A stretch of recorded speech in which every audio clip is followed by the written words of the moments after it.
Well, Kyle Whittingham has 100% confidence that Cam Rising is going to be healthy. So, what is this going to mean? Are they building for this year this whole time? Was that what they were doing? We're going to have to discuss that in this video.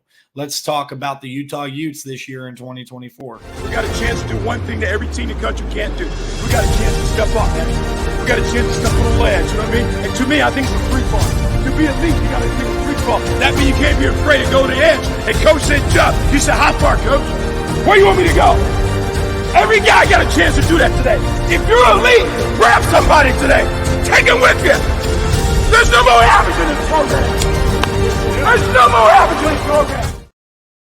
Hi, everybody. I am Colin Bashnagel, your host here at Bash's College Football Show. You can find all my links down in the description if you want to socialize, I guess, with me on other apps. And you can also comment down below and like the video if you like the video, but definitely comment below a team I should do next and what you think Utah is going to do, as their over-under for the season is set at 9.5. So today we're going to be talking about this Utah team that brings back their whole coaching staff and has a lot of familiar names. They bring back Andy Ludwig at the offensive coordinator spot. They bring back Morgan Scalley at the defensive coordinator spot, and Kyle Whittingham is back yet again. Is this team going to make a strong push for that Big 12 championship? A lot of people believe so. They did lose a little bit in recognizable names, but I think they were really always gearing up for this year.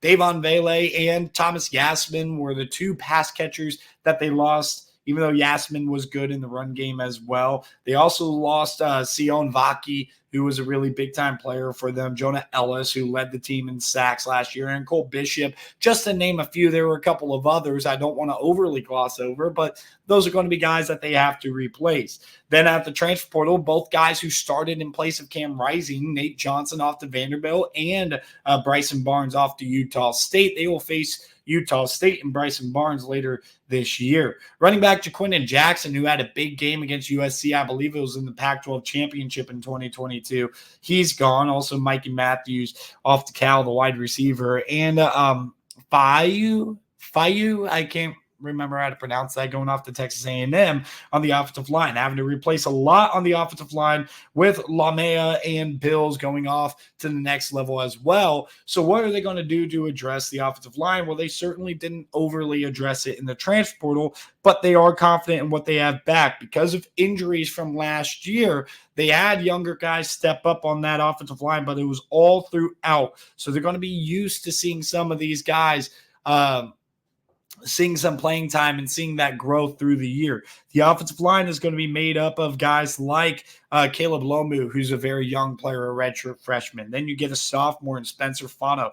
Their tackle position is going to be very young, but Spencer Fano got a lot of playing time last year. So a guy that Andy Ludwig in this offense is super high on, and we'll see if he has a big upgrade as a sophomore this year. On the interior, though they lost a lot, I think they're going to be fine with all the experience they have with Togiai, Meye, and Mokofisi coming back. Now, again, quarterback Cam Rising is back. There is 100% confidence that he is going to be 100% this year. You had Kyle Whittingham talk about it at Big 12 Media Days today, and they essentially said, as long as there's no setbacks. Now, what that basically means is when you have an injury like this is he's 100% to where he's ever going to be and 100% recovered. It's just a little bit more likely that you could have like a repeat, I guess, of an injury than normal people, but essentially they're just hoping that he could stay healthy, unlike in past situations where health wasn't as much of a concern. At the running back spot, Micah Bernard is back, and Jalen Glover is also going to be a guy that's going to get a bulk of carries. And I like what they're doing with the wide receivers and the tight ends. Money Parks, who had the big play to start the year against Florida, is back. They brought in Dorian Singer from USC, who had a down year due to expectations because in 2022 at Arizona, he did really well. But last year, definitely a letdown over at USC. So Dorian Singer looking to have a tick back up from a year ago. And then Micah Pittman, he's going to be a guy that they also are going to expect to really show off his potential as a higher rated recruit out of high school, being older now. And then you get a couple of tight ends. Brant Keithy, can he stay healthy? Similar to his quarterback Cam Rising health concerns have been a big thing. And I think a bigger thing for Keithy has been one major injury for Cam Rising. I know he got knocked out in the Rose Bowl against Ohio State too, Rising did. But Keithy has been off the field a lot the last couple of years.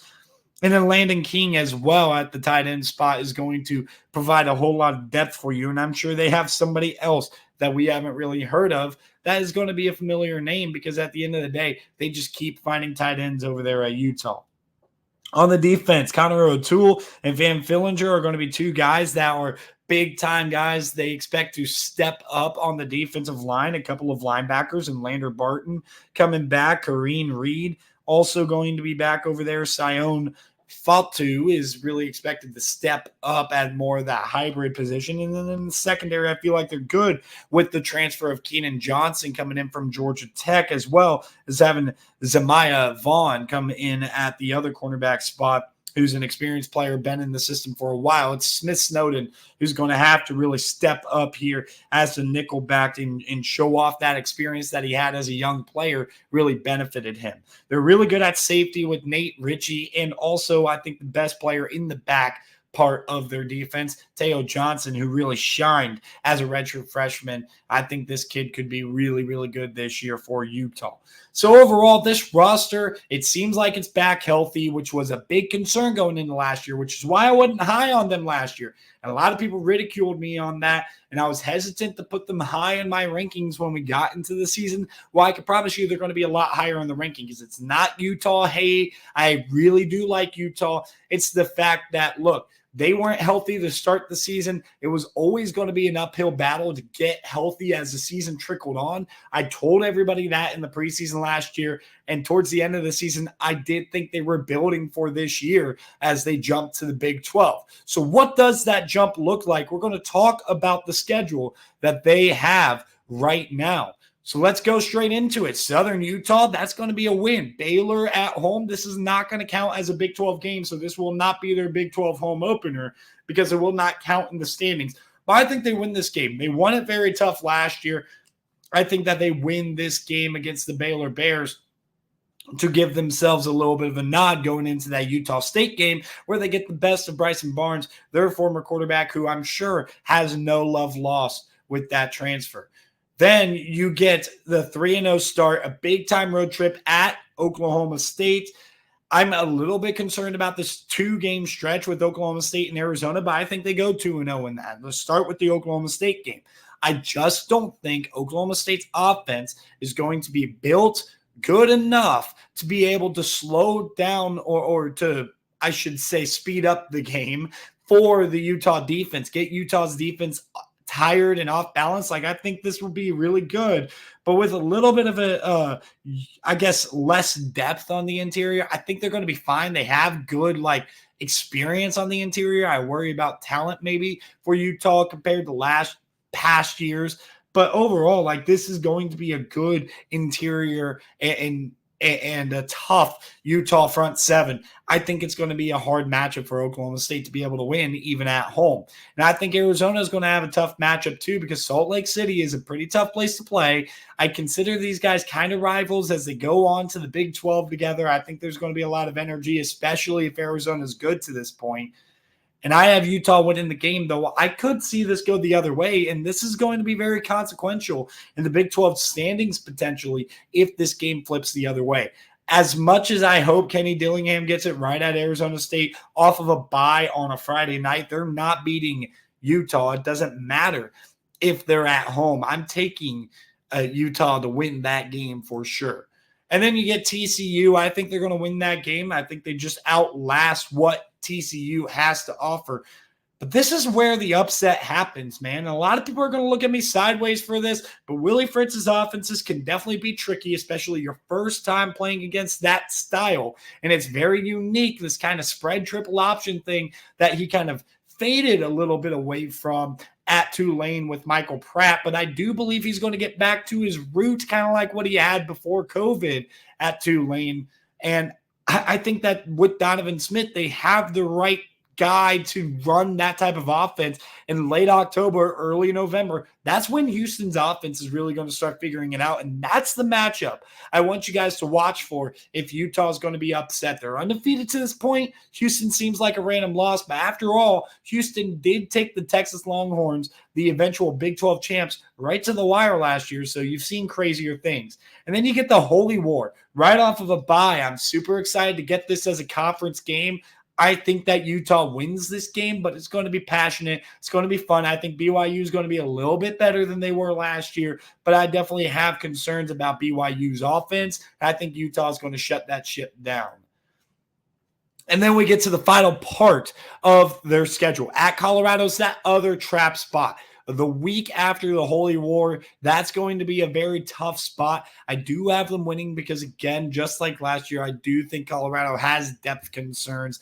And then Iowa State, I think they're able to win that game, even though Iowa State's going to be a very tough team. I think they're going to play Utah very tight with the offense that Iowa State has, especially, and with the offense that UCF has. That rivalry weekend Friday, that's going to be a fun game, and one in which Cam Rising, assuming he's healthy, is going to be challenged. So if Utah stays healthy for the most part, I know injuries are a part of the game. I really do see 11-1, 8-1 in conference. They might lose a different game than what I picked, but I think they only lose one game in conference this year. Just looking at that conference slate, it's very favorable for them, unlike last year, if they end up staying healthy. And that's going to be a big thing when you're talking about this over-under win total of 9.5, though. I would take the over, banking on the fact that Utah is going to stay healthy. If you get at 9.5, take the over. I love that play. But 11-1 is what I got for you on the Utah Utes side. So that's what I think, and they're going to the Big 12 championship if they do that. So comment down below what you think the Utah Utes are going to do. Thank you guys for tuning in. I'll see you in the next video.